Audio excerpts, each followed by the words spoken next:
Hi everyone, I welcome you to the way to heal. यार आज के इस वीडियो में हम लोग जामिया मिल्लिया इस्लामिया DLED हिंदी मीडियम 2023 के क्वेश्चन पेपर के टीचिंग एप्टीट्यूड पोर्शन को करने वाले हैं। इससे पहले मैंने कुछ महीने पहले उर्दू का बनाया था वीडियो। उर्दू के 2023 के टीचिंग एप्टीट्यूड का पोर्शन मैंने करा दिया था। जो भी टोटल 30 क्वेश्चन थे वो मैंने करा दिया था। उसका लिंक आज मैं टेलीग्राम चैनल और टेलीग्राम ग्रुप में सेंड कर दूंगा। टेलीग्राम चैनल और टेलीग्राम ग्रुप का लिंक डिस्क्रिप्शन में और फर्स्ट कमेंट में पिन करके रखा हुआ, आप उससे ग्रुप ज्वाइन कर लेना। उर्दू मीडियम का मैंने अलग बना दिया था, आज मैं ये हिंदी मीडियम का बना रहा हूँ। हम लोग क्या कर रहे हैं ना, DLED प्रिपरेशन शुरू किए तो मैं सोच रहा हूँ सबसे पहले आप लोगों को प्रीवियस ईयर पेपर करा दूँ सारा। अब क्या है कि प्रीवियस ईयर पेपर तो आपको कहीं भी मिल जाएगा, मेरे टेलीग्राम चैनल में सारे के सारे पेपर अपलोड है, आप वहाँ से देख लेना। लेकिन मैं जो यहाँ कराऊंगा ना, मैं सारी चीज़ें डिस्कस करूँगा, आपको सारा कन्फ्यूजन आपका क्लियर कर दूंगा। मतलब अगर कोई भी क्वेश्चन है तो उसके इर्द गिर्द क्या क्वेश्चन बन सकता है, उसके क्वेश्चन के ऑप्शंस में अलग अलग क्या क्या कॉन्सेप्ट हैं, उसको हम लोग डिस्कस करेंगे ताकि आपकी चीज़ें मैक्सिमम कवर हो जाए। और आपके जब कॉन्सेप्ट्स क्लियर हो जाएंगे ना, तो इसी से रिलेटेड पेपर आते हैं वो आप इजीली कर लेंगे। 4, 5, 6 साल का पेपर अगर हम लोग कर लेंगे ना अच्छे से, एक एक सेक्शन को, तो आप इजीली पेपर को कर पाएंगे। सो यार हम लोग शुरू करते हैं। सबसे पहले हमारे पास क्वेश्चन नंबर फर्स्ट है, हम लोग टीचिंग एप्टीट्यूड करने जा रहे हैं, ठीक है। तो यहाँ से हम लोग शुरू करते हैं। सबसे पहला क्वेश्चन हमारे पास है कि एक शिक्षक को अपने विषय का पूरा ज्ञान होना चाहिए, क्योंकि इस प्रकार वो क्या होता है, समाज में सम्मान प्राप्त करता है। क्या ऐसा है क्या, किसी टीचर को बहुत ज़्यादा ज्ञान है तो वो समाज में बहुत अच्छा सम्मान पाएगा? और क्या एक टीचर का ऑब्जेक्टिव यही है कि हमें समाज में सम्मान मिले, समाज में इज्जत मिले, रेस्पेक्ट मिले? सिर्फ क्या यही हमारा ऑब्जेक्टिव है? तो ये समझने की, सोचने की बात है। आगे देखते हैं, योग शिक्षक बन जाता है, उसे भाषा का ज्ञान हो जाता है, वो अपने छात्र को के मस्तिष्क को परखर बना सकता है। तो यहाँ पे देखेंगे ना, हम लोग को क्या लगेगा, टीचिंग एप्टीट्यूड का मतलब ही असल में कि ऑलमोस्ट सारे ऑप्शन जो होते हैं ना बहुत क्लोजली रिलेटेड होते हैं। तो आपको एज अ टीचर उस चीज़ को जज करना होता है, उस चीज़ को गेस करना होता है कि आपके बच्चे के लिए, आपके स्टूडेंट के लिए बेस्ट ऑप्शन कौन सा होगा, या फिर बेस्ट तरीका कौन सा होगा, उसमें से वो चूज़ करना होता है। तो यहाँ पे हमें सबसे बेस्ट ये है हमारे लिए, ये वाला क्या है कि वो अपने छात्र के मस्तिष्क को परखर बना सकता है। अगर हमारे पास नॉन ऑफ द अबव, या फिर more than one of the above, या फिर ऑल ऑफ दीज होता है, तो ये हम समझ पाते हैं। वहाँ पे थोड़ा हमें जुडिशियसली देखना पड़ता है। लेकिन यहाँ पे एक ऑप्शन हमें चूज़ करना है, तो ये हमारे पास बेस्ट है, ठीक है। वो अपने छात्र के मस्तिष्क को परखर बना सकता है, वो बेहतरीन बना सकता है अपने स्टूडेंट के मस्तिष्क को, उसको प्रिपेयर कर सकता है, ठीक है। सेकंड नंबर में हम लोग देखते हैं, सफल शिक्षण का सबसे महत्वपूर्ण लक्षण क्या है? अगर आपका शिक्षण सफल है, आपका टीचिंग अगर सफल है, सक्सीड आप कर रहे होंगे, एक सक्सेसफुल टीचिंग है, तो उसका क्या लक्षण है, कैसे आपको पता चला? छात्र बेहतर अधिगम करेंगे, मतलब बच्चे अच्छे से सीखेंगे। बेहतर अधिगम का मतलब लर्निंग अच्छी होगी बच्चों की, ठीक है। अधिगम का मतलब लर्निंग है यहाँ पे। और शिक्षक स्पष्ट व्याख्या देते हैं, मतलब कि एक्सप्लेनेशन क्लियरली शिक्षक दे रहे होंगे। और अधिक परीक्षाएं ली जाती है, तो परीक्षा ली जाने वाली बात तो कोई यहाँ है नहीं, मतलब ऐसा कुछ है नहीं, ठीक है। शिक्षक नियम रूप से कक्षाएं लेते हैं, तो ऐसा कुछ नहीं कि कक्षाएं नियम रूप से आप लेंगे, नियमित रूप से, तो क्या होगा कि भाई एक महत्वपूर्ण लक्षण होगा यहाँ पे। क्या होगा, छात्र बेहतर अधिगम करेंगे, बच्चे अच्छे से सीख रहे होंगे। इसका मतलब क्या है कि आपका भाई शिक्षण ना बहुत महत्वपूर्ण है, ये इसका लक्षण है, ठीक है। तो ये आप याद रखेंगे, मतलब आप ये समझ लीजिए। तीसरा हम लोग देखते हैं कि प्राथमिक स्तर के बच्चे किसी संकल्पना यानी किसी कॉन्सेप्ट को किस तरह सीखते हैं। अब प्राथमिक स्तर के बच्चे यानी कि बच्चे 1 to 5 में है, 1 से 5 तक किसी भी क्लास में बच्चे, तो किसी भी कॉन्सेप्ट को सबसे अच्छा कैसे सीखेंगे? क्या सुनकर सीखेंगे, क्या बोलकर सीखेंगे, क्या लिखकर सीखेंगे, क्या करके सीखेंगे? तो देखिए, चाहे वो छोटे बच्चे या बड़े हो, आपको एक चीज़ ध्यान रखना है कि लर्निंग बाय डूइंग, इस पे आपको ध्यान देना है कि भाई बच्चे करके सबसे ज़्यादा सीखेंगे। तो यहाँ पे क्या है, करके सीखना, तो ऑब्वियसली हम लोग इस ऑप्शन में जाएंगे। जब हम खुद चीज़ों को करते हैं ना, एक्सपीरियंशियल लर्निंग होता है, अपने एक्सपीरियंसेस से हम लोग सीखते हैं, ठीक है, अपने सेंसेस से सीखते हैं, तो वो सबसे बेस्ट होता है हमारा लर्निंग। क्वेश्चन नंबर 4 है, थोड़ा सा टाइम लगेगा इसलिए कि मैं क्वेश्चन सारे के सारे आपको एक्सप्लेन करता हूँ, सारा ऑप्शन। ऐसा नहीं कि मैंने क्वेश्चन पढ़ा और टिक कर दिया, इसलिए please cope up with that. अगला देखते हैं हम लोग। आपकी कक्षा में एक बच्चा कभी भी अपना गृह कार्य पूरा करके नहीं लाता है। एक बच्चा है जो कभी भी अपना होमवर्क करके नहीं लाता है, गृह कार्य पूरा करके नहीं लाता है। एक अध्यापक या अध्यापिका होने के नाते आप क्या करेंगे? देखिए, इस तरह की जो भी इश्यूज़ आपको आएंगे ना, अभी भी आप एग्जाम में देखो ऐसे क्वेश्चन, या फिर एज अ टीचर आपको अगर कभी भी इस तरह के इश्यूज़ आएंगे, तो आप क्या करेंगे? सबसे पहले ना जानने की कोशिश करेंगे कि रीज़न क्या है, what is the reason behind it. Reason जानने की कोशिश करेंगे अपने लेवल पे। आप मेरा स्टेप ध्यान देना, मैं क्या बता रहा हूँ। सबसे पहले आप नंबर 1 पे रीज़न जानेंगे, ठीक है, रीज़न जानेंगे आप। उसके बाद नंबर 2 में क्या करेंगे, अपने लेवल पे, ओन लेवल पे आप कोशिश करेंगे उसको सॉल्व करने की। नहीं होगा तो अपने कलीग्स को पूछेंगे, कलीग्स मतलब आपके जो एज अ टीचर दूसरे टीचर दोस्त यार हैं, उनसे आप पूछेंगे। उनसे भी नहीं हो पाएगा तो आप प्रिंसिपल से पूछेंगे, तब जाके आप पेरेंट्स तक जाएंगे। कड़ी होती है, ठीक है, खुद जानने की कोशिश करेंगे, सॉल्व करेंगे, खुद के रीज़न जानेंगे, सॉल्व करेंगे खुद, अपने कलीग से, अपने दोस्त यार से पूछेंगे, फिर प्रिंसिपल से पूछेंगे, मैनेजमेंट प्रिंसिपल जो भी है, उसके बाद आप पेरेंट्स तक जाएंगे। तो सबसे पहले आप क्या करेंगे, उस बच्चे की पृष्ठभूमि और घर के हालात जानने की कोशिश करेंगे। बच्चे की पृष्ठभूमि यानी कि बच्चे का बैकग्राउंड और उसके घर के हालात को जानने की कोशिश करेंगे। मैंने उर्दू वाले सेक्शन में बताया था कि everyone like is not same in not a same situation.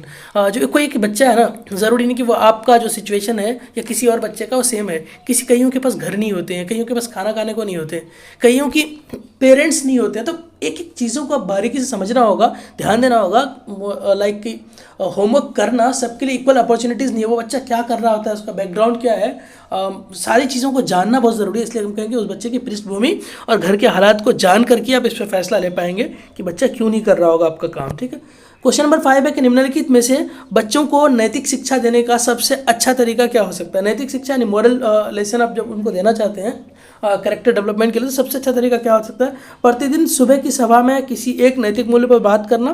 बात कर सकते हैं, बात करना इज़ नॉट अ सॉल्यूशन। ठीक है, अगला क्या है, पाठ्यचर्या में एक विषय नैतिक शिक्षा के नाम पर जोड़ा जाएगा। क्या सिलेबस में एक सब्जेक्ट ही जोड़ दो, नैतिक शिक्षा, मोरल एजुकेशन। या फिर सी में आप क्या करोगे, प्रार्थना सभा में सब छात्रों को अपनी मान्यता अनुसार प्रार्थना करने की छूट देंगे। क्या ऐसा हो सकता है, शिक्षकों को स्वयं वांछनीय नैतिक मूल्यों को अपनाना चाहिए। अब मैंने क्या कहा, बच्चा देख के करके ज़्यादा सीखता है। जब आप खुद कर रहे हो ना, एक छोटा बच्चा ना इमिटेट बहुत ज़्यादा कर रहा होता है। इमिटेट करना मतलब नकल करना। इनफैक्ट बच्चों को नकलची बंदर भी कहा गया। तो हम लोग क्या करेंगे, शिक्षक को स्वयं वांछनीय नैतिक मूल्यों को अपनाना चाहिए। जब एक टीचर, असल में होता क्या है, देखिए एक टीचर ना हीरो की तरह होता है अपने बच्चों में। मैंने देखा है बच्चे क्या करते, छोटे बच्चे अगर कुछ मम्मी पापा कुछ बताएंगे, बोलते नहीं मेरे सर तो ये करते हैं, मेरी मैम ये करती हैं। मतलब बच्चों के लिए टीचर उनका हीरो होता है, रोल मॉडल होता है। तो आपको क्या करना, खुद उन नैतिक मूल्यों को फॉलो करना है, उन मॉरल चीज़ों को फॉलो करना है। बच्चे अपने आप आपको फॉलो करेंगे, बच्चे अपने आप देख करके खुद करना शुरू कर देंगे। ठीक है, क्वेश्चन नंबर 6 हमारा है, आपकी दृष्टि में कक्षा में सबसे ज़्यादा महत्वपूर्ण क्या है। क्या सबसे ज़्यादा महत्वपूर्ण हो सकता है, शिक्षक का स्थान यानी पोजीशन ऑफ टीचर। यहाँ पे पोजीशन ऑफ टीचर है, ठीक है, स्थान मतलब वो नहीं कि कोने में एक टीचर दुबक के बैठ गया। पोजीशन ऑफ टीचर मतलब ब्लैक बोर्ड में कैसे खड़ा हो रहा हो, कैसे क्लास में क्या पोजीशन है टीचर का, वो वाली बात है। ठीक है, स्वच्छ वातावरण, शिक्षण सामग्री या फिर नवीन शिक्षण विधियाँ। तो यहाँ सबसे बेस्ट जो हमारा ऑप्शन है, हालांकि शिक्षक का स्थान, पोजीशन भी मैटर करता है, स्वच्छ वातावरण, क्लीन एनवायरनमेंट वो भी मैटर करता है हमारा, शिक्षण सामग्री यानी कि टीचिंग मटेरियल क्या क्या है, क्या पढ़ाया जा रहा है वो भी मैटर करता है, या फिर कहाँ से पढ़ाया जा रहा है, कंटेंट क्या है मतलब, या फिर नवीन शिक्षक विधियाँ। तो सबसे अच्छा हमारा क्या है कि न्यू टीचिंग मैथडोलॉजीज जो है ना, न्यू टीचिंग स्किल्स और मेथड्स हैं, उसको फॉलो करना बहुत ज़रूरी है। तो ये हमारा सबसे बेस्ट ऑप्शन है। मैंने बताया था कि आपको बेस्ट में से चुनना है ऑप्शन, क्योंकि टीचिंग एप्टीट्यूड है तो इसमें ऐसे ही हमें देखना पड़ता है। ठीक है, नेक्स्ट हमारा क्वेश्चन नंबर 7 है। क्वेश्चन नंबर 7 कह रहा है कि शिक्षक का कौन सा गुण छात्रों को सबसे ज़्यादा पसंद आता है। नाराज़ नहीं होना। क्या एक टीचर नाराज़ नहीं होता होगा तो बच्चे को सबसे ज़्यादा पसंद आएगा। पक्षपात न करना। पक्षपात मतलब समझ रहे होगे आप लोग, किसी का एक पार्ट लेना कि भाई मतलब अभी एग्जैक्टली वो टर्म मुझे नहीं आ रहा है। ठीक है, किसी का पार्ट ले लेना। ठीक है, हाँ पार्ट लेना कह सकते हो, पक्षपात करना। अगला क्या, छात्रों की समस्याओं को सुनना, समय का पाबंद होना। तो बच्चों को सबसे ज़्यादा जो टीचर पसंद आते हैं ना, वो है कि बच्चों की समस्याओं को सुने, छात्रों की समस्याओं को सुने, उनको प्रॉब्लम को सुने, उनको जानने की कोशिश करें। मतलब मैं हमेशा कहता हूँ सबको आप एक डंडी से नहीं हाँक सकते हो। अगर किसी बच्चे ने होमवर्क नहीं किया, उसके घर का सिचुएशन क्या है, कोई बच्चा अगर अच्छे से सीख नहीं पा रहा है, फोकस नहीं कर पा रहा है, तो उनके सिचुएशन को जानना पड़ेगा, उनके समस्याओं को समझना पड़ेगा और उनके समस्याओं का समाधान करना पड़ेगा, तभी आप एक अच्छे टीचर हैं। ये नहीं कि आप गए लेक्चर दे दिए मतलब हो गए टीचर। ऐसे तो भाई ज्ञान कोई भी दे देगा ना, मतलब रटी रटाई चीज़ें बोल देगा, वो ज्ञान नहीं होता है ना। तो बच्चों की समस्याओं को समझना और उसको उस सिचुएशन में बेस्ट लर्निंग देना। बच्चे जिस सिचुएशन में है ना, बच्चे जिस सिचुएशन में, उस सिचुएशन में रह के उसको अपना बेस्ट देना, उससे अपना बेस्ट निकलवाना, that is very important and that is the role of a best teacher. ये याद रखिएगा आप लोग हमेशा के लिए। अब क्या है, ब्लैक बोर्ड पर लिखने के समय शिक्षक के लिए सबसे ज़्यादा महत्वपूर्ण क्या होता है। अच्छा लेखन, ऑब्वियसली ठीक है, लेकिन आगे देखते हैं। अधिक लिखना, ऐसा कुछ नहीं है। बड़े अक्षरों में लेखन, लेखन का साफ दिखना। अब इनमें से आपको खुद दिख रहा होगा ना भाई, साफ दिखना चाहिए। बड़े अक्षरों में नहीं भी है तो चलेगा, बहुत अच्छा नहीं लिखा तभी चलेगा, अधिक का तो कोई मतलब है नहीं, अधिक लिखने का क्या मतलब है, और बड़े अक्षरों में नहीं है फिर भी चलेगा, लेकिन लेखन का साफ दिखना चाहिए, इतनी तहरीर आपकी वाज़ेह होनी चाहिए, ठीक है, हैंड राइटिंग बहुत क्रिस्टल क्लियर होना चाहिए। नेक्स्ट देखते हैं, हमारा क्वेश्चन नंबर 9 है। क्वेश्चन नंबर 9 है, निम्न में से कौन सा वैज्ञानिक दृष्टिकोण का संकेतन नहीं है। ये ध्यान रखिएगा, नहीं है, ठीक है ना, इसमें बहुत कन्फ्यूजन होता है, तो आप लोग ये ध्यान रखिएगा नेगेटिव क्वेश्चन में कि नहीं है या है। वैज्ञानिक संकेतन नहीं है जो उसको देखना है। उत्सुकता होना या सवाल उठाना, ठीक है। निजी आस्था को सर्वोपरि रखना, प्रमाण के आधार पर तर्क करना, और प्राकृतिक घटनाओं का कारण ढूंढना। देखिए मैं पहले बताता हूँ, प्राकृतिक घटनाओं का कारण ढूंढना, ये तो भाई साइंटिफिक टेम्परामेंट है ना, कि भाई दिन कैसे हुआ, रात कैसे हुई, ठीक है, चांद निकला, सूरज निकला, ये सब चीज़ें, मौसम का चेंज होना, गर्मी से सर्दी, सर्दी से बरसात, ठीक है, तो ये सारी चीज़ों को पता करना, ये क्यूरियोसिटी होना, तो ये ऑब्वियसली क्या है, साइंटिफिक टेम्परामेंट है। प्रमाण के आधार पर तर्क करना, ये भी साइंटिफिक टेम्परामेंट है, कि भाई कोई भी तर्क आप देते हो ना, वो प्रमाण के आधार पर हो, एविडेंस के बेस पे आप कोई चीज़ प्रूफ कर पाओ, कुछ बता पाओ, ऐसा नहीं कि मुंह में जो आया बोल दिया, ठीक है, ये नहीं।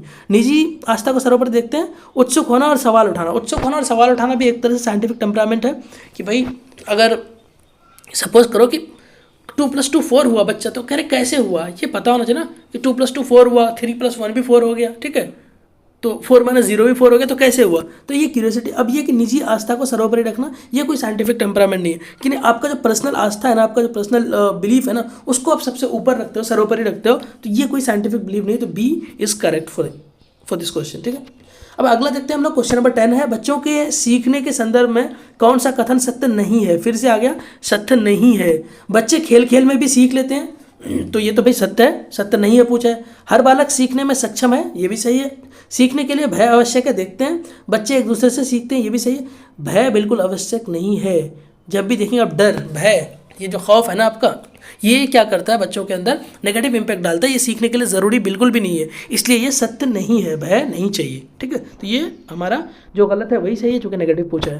क्वेश्चन नंबर 11 देखते हैं, कि छात्र में खेलों की प्रति रुचि पैदा करने के लिए आप क्या करेंगे, खेल के महत्व पर भाषण देंगे, ठीक है, खेल की जो इंपॉर्टेंस है उस पर भाषण देंगे, आपके क्या फ़ायदे हैं, हमारा फिजिकल हेल्थ को कैसे डेवलप करता है, मेंटल हेल्थ को कैसे डेवलप करता है, ठीक है ना, हमारा फिजिकली हमें फिट रखता है, ये सब हम बताएंगे। अच्छे खिलाड़ियों के उदाहरण भी देंगे।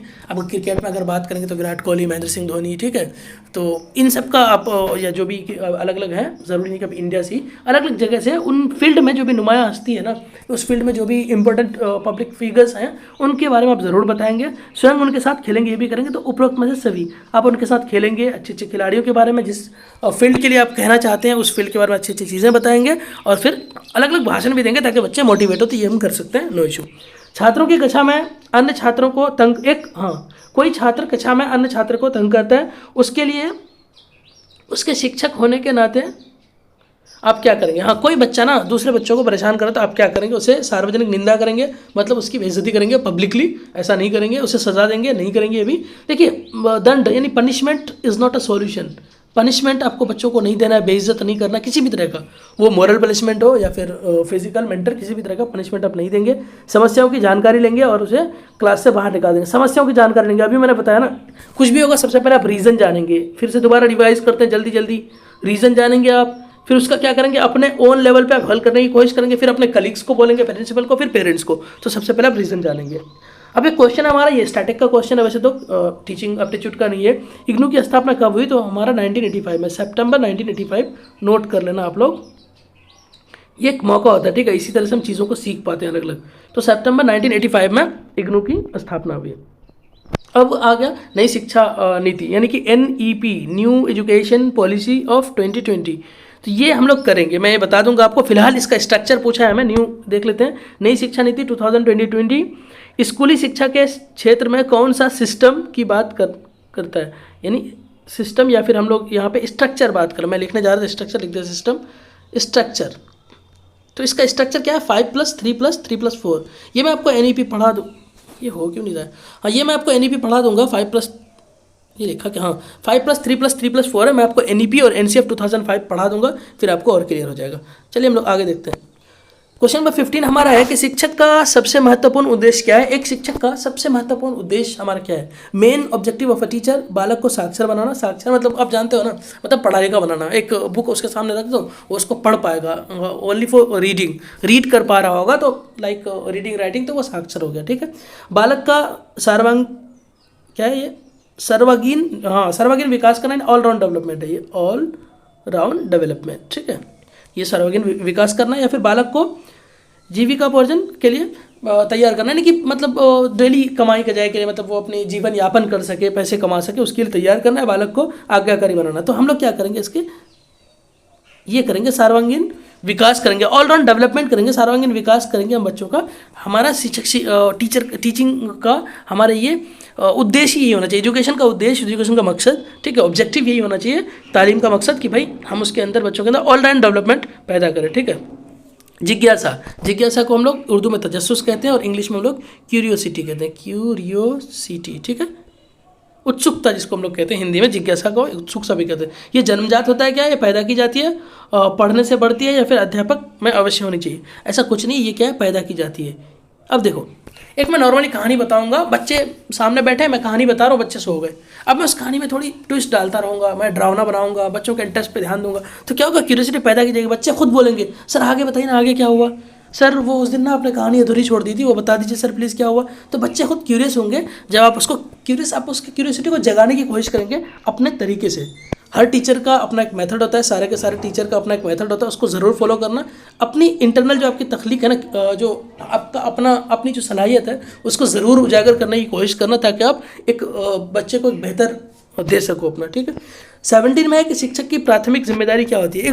एक शिक्षक की, एक टीचर की प्राथमिक जिम्मेदारी, यानी कि प्राइमरी जो आपका जो मकसद होता है, या फिर आपका वो जिम्मेदारी क्या होती है, बच्चों के लिए सीखने का अनुभव की योजना बनाना, शैक्षणिक नीतियों को लागू करना, यानी कि जो टीचिंग में जो भी हमारे रूल्स एंड रेगुलेशंस हैं उसको लागू करना है, छात्रों के रिकॉर्ड को बनाए रखना, मतलब कि कोई बच्चा टॉप कर रहा है उसको टॉप बनाते रहो, मतलब रिकॉर्ड बनाना बस, और कुछ नहीं। ठीक है। छात्रों के अनुशासित करना, यानी डिसिप्लिन रखना, तो ऐसा कुछ नहीं, बच्चों की सीखने की योजनाएं बनाना, यानी कि बच्चा कैसे बेस्ट सीख पाएगा। अच्छा, कोई बच्चा कमज़ोर है, कमज़ोर इन द सेंस कि मेंटली डिस्टर्ब है, या कोई इस तरह की चीज़ है कि वो चीज़ों को कमज़ोर ऐसा कुछ नहीं होता है, मतलब चीज़ों को लेट सीख पाता है, तो उसके लिए आप कैसे अधिगम को बेहतर बनाएंगे, लर्निंग को बेहतर बनाएंगे, इन सब की योजनाएं बनाना, प्लानिंग बनाना टीचर का एक बेहतरीन काम हो सकता है। 18 नंबर में है कि स्कूल में शिक्षा की गुणवत्ता को मापने के लिए निम्नलिखित में से कौन सा महत्वपूर्ण है। उपलब्ध बुनियादी ढांचा, यानी बुनियादी ढांचा मतलब स्ट्रक्चर में सारी चीज़ें आ गया, बिल्डिंग, आपका लैब, आपके जो वॉशरूम है, अलग फैसिलिटीज़ हैं, स्ट्रक्चर में सारी चीज़ें आ गया, बुनियादी ढांचा में। उपलब्ध जनशक्ति, शिक्षक और प्रिंसिपल। जनशक्ति मतलब लोग, यहाँ पे जैसे कि टीचिंग और नॉन टीचिंग स्टाफ से सारे के सारे। ठीक है। टीचिंग में तो शिक्षक और प्रिंसिपल आ जाएंगे, नॉन टीचिंग स्टाफ भी और होते हैं, आपके लैब और टेक्नीशियन है, आपके अगर जो एक स्वीपर है वो भी बहुत इंपॉर्टेंट है आपका। ठीक है। तो ये एक इंसान आपका इंपॉर्टेंट है, साथ छात्रों की उपलब्धि, बच्चों की भी उपलब्धि होनी चाहिए, तो उपरोक्त में से सभी हो जाएगा। देखिए, बिल्डिंग होना चाहिए, स्कूल, लैब वगैरह जो भी है आपका, वॉशरूम, एक प्रॉपर चीज़ है, पूरा स्ट्रक्चर होना चाहिए, जनशक्ति सब लोग होने चाहिए, teacher, teaching, non teaching staffs. ठीक है। और छात्रों की उपलब्धि, बच्चे होने चाहिए तभी सीखेंगे, तो उपरोक्त में से सभी हो जाएगा इसका। क्वेश्चन नंबर 19 में देखते हैं कि किसी शैक्षिक कार्यक्रम की योजना किसके अनुसार बनाई जाती है। देखो, कोई भी हम लोग जब शैक्षिक कार्यक्रम करते हैं ना, टीचिंग प्रोग्राम जो हम करते हैं, तो उसका हमारा योजना किसके साथ होना चाहिए, बालक की रुचि और बच्चों की ज़रूरत, बच्चों की क्षमता, उपरोक्त में सभी। तो ये उपरोक्त में सभी होगा। मैं इसको एक बार एक्सप्लेन कर देता हूँ। देखिए, बच्चों का इंटरेस्ट करने को तो हम कैसे करेंगे, जैसे छोटे बच्चों को हम लोग, छोटे बच्चों की जो हमारी किताबें होती है वो क्या होता है, उसमें हम लोग पिक्चर्स बहुत ज़्यादा डालते हैं ताकि वो अट्रैक्टिव लगे, बच्चे उसको देख पाए, उससे रुचि ले पाए, उसमें इंटरेस्ट ले पाए। तो ऑब्वियसली ये तो हमारा क्लियर है कि भाई रुचि होना ज़रूरी है। बच्चों की ज़रूरत भी ज़रूरी है। ठीक है ना। बच्चों की ज़रूरत मतलब भाई कोई बच्चा अगर अभी काउंटिंग ही नहीं सीखा है तो क्या वो मल्टीप्लिकेशन और एलसीएम सीख जाएगा क्या। तो उसकी जो ज़रूरत है ना, उसके एज के हिसाब से, उसके क्लास के हिसाब से वो देना बहुत ज़रूरी है। बच्चों की क्षमता भी ज़रूरी है। अब कोई बच्चा इंटीग्रेशन डिफरेंशिएशन तो नहीं पढ़ेगा ना, या कोई बच्चा मतलब पॉलिटिकल साइंस में वो कॉन्स्टिट्यूशन तो नहीं पढ़ा देंगे छोटे बच्चे को, तो उसकी क्षमता क्या है सीखने की, उस हिसाब से हमें सिखाना पड़ेगा। तो उपरोक्त में से सभी हो जाएगा। ठीक है। होपफुली आपको चीज़ें समझ आ रही होगी। नेक्स्ट देखते हैं हमारा क्वेश्चन नंबर 20। आपके विद्यालय में स्वच्छता अभियान मनाया जा रहा है, लेकिन कुछ छात्र सफाई करने में आनाकानी कर रहे हैं। स्वच्छता अभियान मनाया जा रहा है, लेकिन कुछ छात्र सफाई करने में आनाकानी कर रहे हैं, तो आप क्या करेंगे, स्वयं इस अभियान में भाई इसमें तो ऑप्शन देखने की भी ज़रूरत नहीं थी वैसे।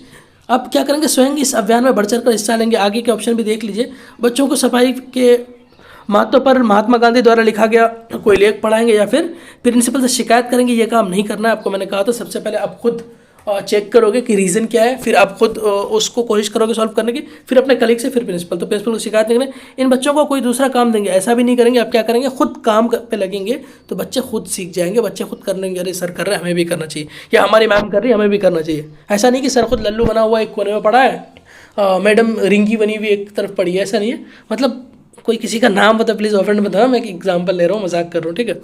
तो होपफुली चीज़ें समझ में आ रही होगी आपको। क्वेश्चन नंबर 21 देखते हैं। छात्र निम्न में से किस लक्षण के कारण शिक्षक को सबसे ज़्यादा नापसंद करते हैं? बोर्ड पर खराब लिखावट, या फिर मतलब कि एक टीचर को कब बच्चे नापसंद करते हैं?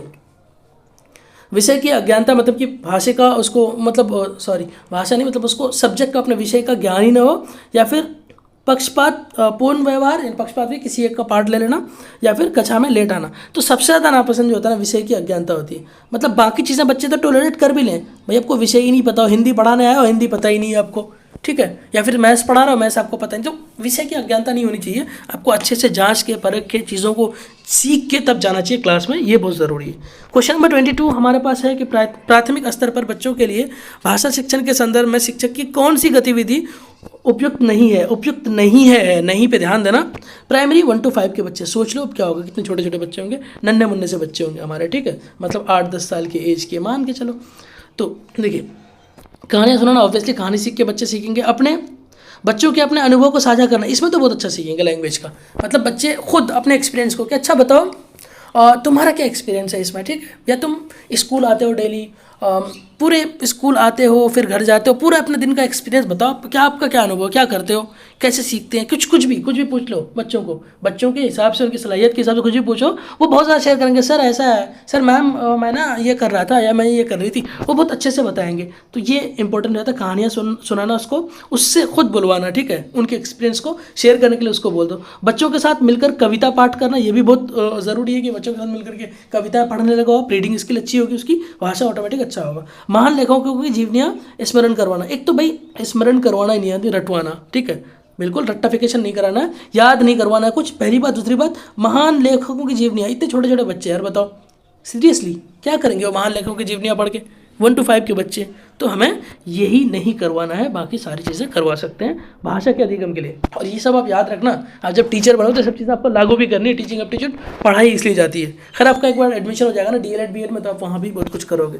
अगर आप अपनी कक्षा में पीछे की बेंच के छात्र हमेशा बात कर रहे हैं तो आप क्या करेंगे? यानी आपकी कक्षा में पीछे बैठे एक बच्चा है, वो हमेशा बात कर रहा है, आप क्या करेंगे? उन्हें सामने की बेंच पर बैठने को कहेंगे। ऑब्वियसली अब क्या करेंगे? कहेंगे बेटा उठ जा लल्लू, इधर आ जा, सामने बैठ जा, ठीक है। पार्ट ऑफ जोक आप ही करेंगे बच्चे को, बच्चे को आप बोलेंगे सामने आके बैठ जा भाई चल, ठीक है। तो ये आप करेंगे। अब क्वेश्चन नंबर 24 में है हमारे पास 5-6 क्वेश्चन और हैं। एक शिक्षक को अपने छात्रों का ध्यान आकर्षित करने में सक्षम नहीं है। कोई टीचर है ना, अपने बच्चों के ध्यान को आकर्षित वो नहीं कर पा रहा, अपने बच्चों के को अट्रैक्ट नहीं कर पा रहा अपने तरफ, ठीक है। तो वो क्या करेंगे? उसे क्या करना चाहिए? शिक्षण पद्धति का मूल्यांकन करें और उसमें सुधारें। पद से इस्तीफा? नहीं भाई, इस्तीफा क्यों देंगे। विद्यार्थियों में दोष खोजेंगे? बिल्कुल नहीं। विद्यार्थियों में क्या गलती है? लिखना शुरू करो? नहीं, बिल्कुल नहीं, ये काम नहीं। आपको क्या करना है? शिक्षण पद्धति का मूल्यांकन करें और उसमें सुधार लाएं। आपको देखना है कि क्या कमी रह रही होगी आपकी टीचिंग स्टाइल में, टीचिंग मेथोडोलॉजीज में क्या कमी रहेगी, उसको सुधारें, उसका आकलन करें। एज ए टीचर ना आपको हमेशा आकलन करना चाहिए, आपको हमेशा देखना चाहिए। इनफैक्ट आपको बच्चों से पूछना भी चाहिए, आस्क देम। बच्चों को पूछना चाहिए कि भाई क्या मैं सुधार सकता हूँ, क्या चीज़ अच्छी लगी, क्या बुरी लगी, इस तरह पढ़ाऊँ, किस तरह, अलग अलग टीचिंग स्टाइल को दिखाएं, तो ये बेहतर है आपको for being a good teacher, ठीक है। आगे देखिए 25 नंबर में है कि विद्यालय में समय समय पर सांस्कृतिक कार्यक्रम आयोजित किया जाता है, इनका क्या उद्देश्य है। भाई जो कल्चरल प्रोग्राम्स होते हैं ना, सकाफती प्रोग्राम्स जो होते हैं, अलग अलग सांस्कृतिक प्रोग्राम होते हैं, उसका क्या उद्देश्य है हमारे स्कूल में? ये बच्चे में प्रतिद्वंदिता की भावना को विकास करता है, नहीं बच्चों में कॉम्पिटिटिव माहौल बनाता है। ये बिल्कुल नहीं, कॉम्पिटिशन बच्चों को नहीं करना है, बच्चों को कॉम्पीट नहीं करवाना एक दूसरे से, बच्चों को रैंकिंग नहीं करना है, ठीक है, कि भाई हाँ ये टॉपर है हमारा, इस तरह कुछ रैंकिंग कुछ ऐसा कुछ नहीं करना है। ये शिक्षकों के खाली समय को सदुपयोग करने में सहायता करता है। टीचर जो खाली समय है उसको सदुपयोग करने में सहायता करता है, ऐसा कुछ नहीं है। मनोरंजन का साधन ऐसा भी नहीं है। शिक्षा के व्यापक उद्देश्यों को पूरा करने में सहायता करता है, ये सही है। इसको बोलते हैं ब्रॉड ऑब्जेक्टिव ऑफ एजुकेशन। शिक्षा का जो ब्रॉड ऑब्जेक्टिव है ना हमारा, यानी कि व्यापक जो उद्देश्य है उसको पूरा करता है। यानी कि जैसे हमारा शिक्षा का मतलब सिर्फ ये नहीं है ना कि भाई दिमागी तौर पर मतलब पढ़ लिख ले, ऐसा नहीं है। वो फिजिकली भी अच्छा होना है, मेंटली भी अच्छा होना है। तो हमारा ब्रॉड ऑब्जेक्टिव होता है वो मुझे ज़रूर। अच्छा, अब एक चीज़, मेरा एक सवाल है, आपने सुना होगा सिलेबस, एक तो सिलेबस सुना है हमने, एक होता है करिकुलम, CURRICUUW होगा, ठीक है, LUM। ये दोनों प्लीज़ एक बार कमेंट सेक्शन में जरूर बताना, what is the difference between the syllabus and curriculum. भले आप गूगल कर लो लेकिन बताना जरूर। मैं इसलिए कह रहा हूँ कि आप एक बार जब देखेंगे अच्छे से आपको क्लियर हो जाएगा। नहीं होगा तो आप मुझे पूछना, मैं आपको बता दूंगा कि क्या होता है सिलेबस और करिकुलम में डिफरेंस। तो ये ज़रूर बताना, फिर आपको ये और समझ में आएगा। तो हमारी शिक्षा का कुछ व्यापक उद्देश्य होता है, यानी ऑब्जेक्टिव, वो ब्रॉड ऑब्जेक्टिव होता है, उसको पूरा होना भी ज़रूरी है। इसलिए हम लोग सांस्कृतिक कार्यक्रम करते रहते हैं। 2-3 क्वेश्चन और हैं। आप किस कारण शिक्षक बनना चाहते हैं? क्या पैसा कमाने के लिए आप टीचर बनना चाहते हैं, अधिक ट्यूशन पढ़ाने के लिए, नेता बनने के लिए शिक्षक बनना चाहते हैं, या फिर आप समाज को आदर्श बनाने के? तो आप यही करेंगे, समाज को आदर्श बनाने के लिए, आइडियल सोसाइटी का फॉर्मेशन करने के लिए ही आप टीचर बनना चाहते हैं। पैसे आप कहीं भी कमा लेंगे, या फिर आपका मन भी होगा तो आपको ये जवाब देना नहीं है, ठीक है, कि भाई इसमें पैसे जल्दी है, जॉब ना बड़ी जल्दी लग जाती है। हालांकि दिस इज़ नॉट ट्रू, लेकिन एक बात बता रहा हूँ मैं। और ट्यूशन पढ़ाएंगे क्या है भाई, टीचर बन जाएंगे, दिन में स्कूल में पढ़ाएंगे, शाम में ट्यूशन, ऐसा कुछ नहीं। नेता बन जाएंगे हम तो, इतने बच्चे हमें चाहने वाले होंगे, ये सब कुछ नहीं है, बकवास की बात है। ये हमारा समाज को आदर्श हम बनाना चाहते हैं, that's why we want to be a teacher, ठीक है। ऑब्वियसली बच्चे का प्रथम शिक्षक, अब हम लोग ये बचपन से पढ़ते हैं कि बच्चे की जो माता होती है ना हमारी, वो हमारी पहली टीचर होती है, ठीक है। यहाँ पे परिवार भी हो सकता था, लेकिन माता इज़ द बेस्ट ऑप्शन, तो हम लोग मदर पे जाएंगे। माँ हमारी पहली टीचर होती है, ठीक है। क्वेश्चन नंबर 28 है कि बच्चों के अभिभावकों के साथ होने वाली मीटिंग में आप क्या करेंगे? अब बच्चों के अभिभावकों के साथ मीटिंग जो होगी, पेरेंट टीचर मीटिंग, PTM जिसको कहते हैं हम लोग, PTM में आप क्या करेंगे? अब क्या करें, बच्चों की कमियों को उनके माता पिता के सामने उजागर करेंगे। ऐसा कुछ नहीं, कमी उजागर करना हमारा मकसद नहीं है। बच्चों के प्रदर्शन की तुलना अन्य बच्चों, ये नहीं करना है। मैंने भी बताया ना, किसी भी बच्चे को एक दूसरे से कंपेयर नहीं करना है। अच्छे अभिभावकों की जिम्मेदारियों पर एक लेक्चर देंगे, क्या होगा उससे? उनको पता चल जाएगा हम अच्छे हैं। बच्चों के प्रदर्शन के बारे में अभिभावकों को सलाह और मशवरा करेंगे, ये करेंगे, बच्चों के प्रदर्शन के बारे में सलाह मशवरा करेंगे। उनसे भी कुछ जानने की कोशिश करेंगे, जो कि आपके पास बच्चे दिन भर रहते हैं, फिर रात को उनके पास रहते हैं, तो उन्हें भी अपने बच्चे के बारे में बहुत कुछ पता होता है, साइकोलॉजिकली, मेंटली, फिजिकली। तो वो सब चीज़ें आपको जानना पड़ेगा। एक बच्चे को बेहतर अधिगम करने के लिए पोर्टफोलियो मेंटेन करना पड़ेगा, तब जाके आप बच्चों की बेहतर लर्निंग सुनिश्चित करा पाएंगे, ठीक है। क्वेश्चन नंबर 29 है कि शिक्षक के रूप में आपकी कक्षा में 2 छात्र धूम्रपान करते हैं, उनके साथ आप कैसे संबंध रखेंगे? आप कहेंगे अरे भाई ला इधर दे, मुझे भी दे दे, मज़ा आ जाएगा, ठीक है। ऐसा नहीं करना है, ठीक है। आपको क्या करना, दूरी बना लेंगे, ऐसा कुछ नहीं। आप टीचर हो भाई, दुश्मन थोड़ी हो, दूरी नहीं बनाओगे। दूसरे बच्चों से उन्हें दूर रखने को कहेंगे, अच्छा मेरा मुन्ना उससे ना दूर रहा कर, तो लल्लू से, ठीक है, वो सिगरेट पीने लगता है क्लास में, ये नहीं करना है। उनकी सहायता करेंगे आप, बिल्कुल नहीं, ऐसा थोड़ी करेंगे कि भाई लाओ मुझे भी दे दो 1-2, मैं भी मार लूँ, ठीक है। उन्हें सुधारने की आप पूरी कोशिश करेंगे कि वो सुधार जाए, रास्ते पे आ जाए, रास्ते पे आ जाए, ठीक है, सही ट्रैक पे आ जाए, तो ये कोशिश करेंगे। और लास्ट क्वेश्चन इज NEP 2020 के अनुसार प्रिपरेटरी स्टेज किस क्लास में आते हैं यार?